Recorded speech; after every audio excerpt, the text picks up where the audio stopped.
Kollarını gördün mü? Tutar karatlar benim. Sentral Aziya bular Kazaklardan, Özbeklerden aşağı da bilesizmi? Aşağı. Xitoydan did olib berishdi bizga. Gvardiyasi.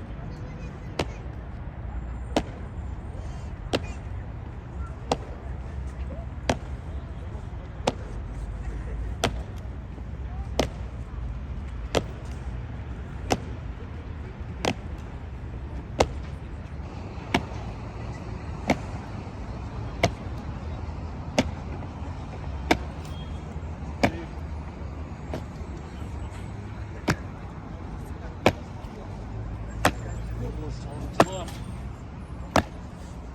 Oğula bir armiyası gibi oynuyordu.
Sağoldaşken doldun mu?